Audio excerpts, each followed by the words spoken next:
नमस्कार, प्रभासाक्षी न्यूज़ में आप सभी का स्वागत है और मैं हूं आपके साथ मोहम्मद ताहिर खान। मध्य प्रदेश में लोकसभा के चुनाव 4 चरणों में संपन्न हो चुके हैं। 4 चरणों में संपन्न हुए चुनाव के बाद बीजेपी के स्टार प्रचारक, पूर्व मुख्यमंत्री और लोकसभा विदिशा से बीजेपी प्रत्याशी शिवराज सिंह चौहान अब अन्य प्रदेशों में प्रचार की कमान संभाले हुए हैं। लगातार वो रोड शो और जनसभाएं कर बीजेपी के पक्ष में वोट देने की अपील करते हुए नजर आ रहे हैं। शिवराज सिंह चौहान ने दिल्ली में मोर्चा संभाला हुआ है। दिल्ली में उन्होंने एक बयान दिया है जो चर्चा का विषय बना हुआ है। शिवराज सिंह चौहान ने कहा है कि जनसंघ के दौरान जो चीज़ें हुई थी वो आज सार्थक हो रही हैं। जो संकल्प लिया था वो संकल्प को प्रधानमंत्री नरेंद्र मोदी और अमित शाह पूरा करने के लिए जुटे हुए हैं। उन्होंने कहा कि उस समय जब भारत और पाकिस्तान के बीच युद्ध चल रहा था तब पंडित जवाहरलाल नेहरू ने एक ऐतिहासिक भूल की थी। अगर वो 3 दिन और युद्ध चलने देते, युद्ध पर विराम नहीं लगाते तो आज पीओके भी हमारा होता। शिवराज सिंह चौहान ने कहा है कि पीओके हमारा अधिकार है और हम इसे लेकर रहेंगे। शिवराज सिंह चौहान का बयान सामने आने के बाद राजनीति गर्म आ गई है। लगातार कांग्रेस उन पर हमले बोल रही है। कांग्रेस का कहना है कि ये मूर्खता वाला बयान है। अगर बीजेपी के अंदर इतनी शक्ति है कि वो पीओके वापस ले सकती है तो वो इसके लिए कदम आगे बढ़ाएं। कांग्रेस उनके साथ खड़ी हुई है। तो वही भारतीय जनता पार्टी उनका बयान का समर्थन करती हुई नजर आ रही है। लेकिन आप देखिए कांग्रेस ने कितना छल किया हमारे साथ। डॉक्टर श्यामा प्रसाद मुखर्जी को बलिदान देना पड़ा। एक देश में 2 निशान, 2 विधान, 2 प्रधान नहीं चलेंगे। बलिदान दिया। और जब हम ये नारे लगाते थे, धारा 370 हटाने की बात करते थे, तो कई बार अपने ही कार्यकर्ता कहते थे बहुत मुश्किल है साहब, ये तो चुनाव के समय कहते हैं। लेकिन जो डॉक्टर मुखर्जी ने कहा था वो नरेंद्र मोदी जी के नेतृत्व में हो गया। कश्मीर से धारा 370 समाप्त हो गई। एक काम बाकी है। पंडित जवाहरलाल नेहरू जी, आपने ऐतिहासिक भूल की थी। हमारी सेना लड़ रही थी पाकिस्तानियों के खिलाफ, लेकिन आपने युद्ध विराम कर दिया। 3 दिन और युद्ध विराम नहीं होता तो पूरा का पूरा कश्मीर हमारा होता। अब केवल पीओके वापस लेना बाकी और वो हम लेके रहेंगे। 10 साल से क्या कर रही बीजेपी? लेकर रहेंगे तो 10 साल में क्यों नहीं ले लिया? 10 साल से बीजेपी की सरकार है केंद्र में। केवल गप्पे करना और केवल जुमलेबाजी और डायलॉग मारने के अलावा क्या काम है बीजेपी के पास? भारतीय जनता पार्टी पहले इस बात की सफाई दे कि भारतीय जनता पार्टी के जो पूर्वज थे, जनसंघ के अध्यक्ष बलराज मधोक और जो श्यामा प्रसाद मुखर्जी, ये तो सब भारत में विलय के पक्षधर ही नहीं थे। विरोध कर रहे थे, वहाँ पर आज़ादी का आंदोलन चला रहे थे कश्मीर में। क्या कश्मीर आज़ाद रहेगा? इन्हीं के दबाव में जो है राजा Hari Singh stand still treaty पर दस्तखत करके आए थे पाकिस्तान में। इसकी सफाई दे भारतीय जनता पार्टी। ये तो शुरू से कश्मीर के विलय के विरुद्ध थे और जो है ये रिकॉर्ड में हैं सारी चीज़ें। तो भारतीय जनता पार्टी को इसकी सफाई देनी चाहिए कि उनके पूर्वजों ने जो ये काम किया, जब भारत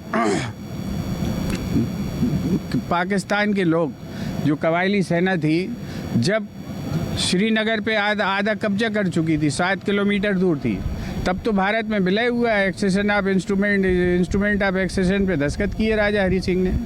उसके बाद जो है युद्ध हुआ। प्रचार पर थे, वहाँ पर उनका बयान सामने आया कि नेहरू जी का 3 दिन युद्ध और नहीं रोकते तो पाकिस्तान। मैंने उस पर एक ही बात कही और फिर कहूँगा कि शिवराज जी ने काश कुछ साल और पढ़ लिया होता, स्कूल की शिक्षा अच्छे से ले ली होती, कॉलेज में अच्छे से पढ़ा होता, राजनीति करने की जगह पे इतिहास की किताबों को पढ़ा होता तो शायद वो ये बात नहीं करते। मूर्खतापूर्ण बयान है। हम सब सम्मान करते हैं। शिवराज जी 4 बार के मुख्यमंत्री रहे हमारे, 2 दशक तक यहाँ पे वो नेतृत्व कराया उन्होंने। ऐसी मूर्खता भरी बात करेंगे अपेक्षा नहीं थी। दूसरी बात ये है, पीओके की बातें जो हैं, पीओके हर बार की जाती है बीजेपी के चुनावी मंच से। अंतर्राष्ट्रीय पटल पे करने वाली बात है। संयुक्त राष्ट्र में क्यों नहीं करते हैं मोदी जी जाके? मोदी जी अंतर्राष्ट्रीय पटल पे क्यों नहीं करते हैं? जब अंतर्राष्ट्रीय स्तर पर मीटिंग्स होती हैं, कई देश के स्टेट हेड्स होते हैं, राज्य प्रमुख होते हैं, उनके सामने क्यों रखते नहीं है ये बात? क्योंकि ये काम सिर्फ और सिर्फ दिखावे का है। जहाँ करने का है वहाँ किया नहीं जा रहा है और जहाँ होना नहीं चाहिए वहाँ किया जा रहा है। आप पता चल रहा है कि चुनाव हार रहे हैं तो बौखलाहट है। लाइए पीओके, कांग्रेस साथ में खड़ी होगी। कदम तो उठाइए, कदम ही नहीं उठाया जा रहा है। देखिए, पूरी कांग्रेस कंफ्यूज है, किंकर विमूढ़ है।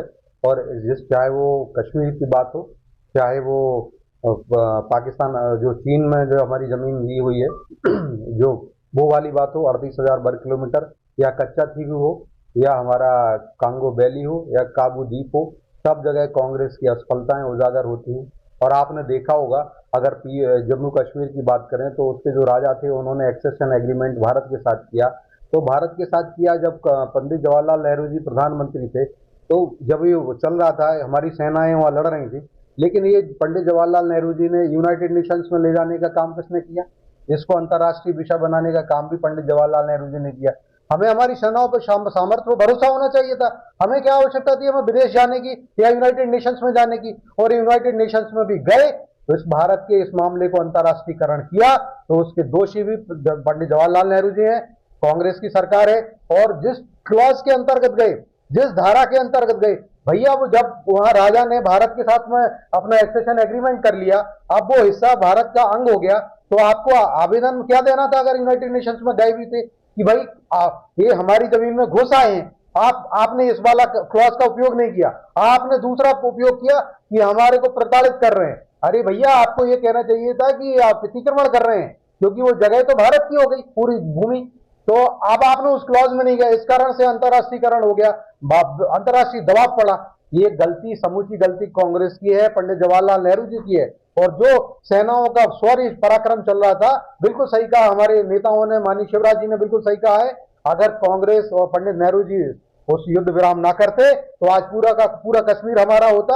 और जो 38,000 वर्ग किलोमीटर की जमीन जो चीन को गई, उसमें याद होगा कि कांग्रेस की तरफ से, कांग्रेस के मंत्री थे पंडित जवाहरलाल नेहरू जी के साथ, 1962 की बात कर रहा हूं मैं, उसमें भी उन्होंने कहा अरे वहां तो ले लेने दो, वहां तो झाड़ियां भी नहीं उगती, तो क्या है, उन्होंने कहा कि मेरे सिर पर बाल नहीं है तो क्या मैं अपनी गर्दन कटवा दूं? तो आप देखिए पूरी कांग्रेस पूरी इसी तरीके से लिप्त है। इन्होंने जो है संप्रभुता की शपथ लेते हैं, संविधान की शपथ लेते हैं और उस संविधान के साथ खिलवाड़ करते हैं, उस संप्रभुता के साथ में उसको खंड खंड करने का काम कांग्रेस ने किया है। आप कच्चा थिबू की बात ले लीजिए, 1974 1976 में किसने दिया? इंदिरा गांधी जी की सरकार ने दिया श्रीलंका को। और आज हमारे तमिल लोग और वहां दूसरे केरल के जो मछुआरे जाते हैं, नाविकों को पकड़ लिया जाता है, उनको जान से मार दिया जाता था। पिछले 10 बार में हमने ये काम किया, मोदी जी की सरकार ने, कम से कम उन मछुआरों की जान बच जाती है, लेकिन आज भी उनका जो सामान होता है, जो बोट होती है, जो उनकी संपदा होती है, उसको आज भी छीन लिया जाता है। ये महापाप करने वाले भी कांग्रेस है। और म्यांमार की बात, जो मणिपुर की बात होती है, तो मणिपुर के आगे काबू वैली भी है और काबू वैली को भी म्यांमार को देने का काम कांग्रेस की सरकार ने किया। और जो अंडमान निकोबार द्वीप समूह है, ऐसे ही कांगो द्वीप भी हमारा एक है, और कांगो द्वीप को भी देने का काम किसने किया? कांग्रेस ने किया। बताए म्यांमार को क्यों दिया? कांग्रेस के भुजाओं में सामर्थ्य तो बताए। एकता, अखंडता की, संप्रभुता की कसम खाने वाली, शपथ लेने वाली कांग्रेस देश के टुकड़े टुकड़े करने पर आमादा रही है, ये उसका इतिहास बताता है।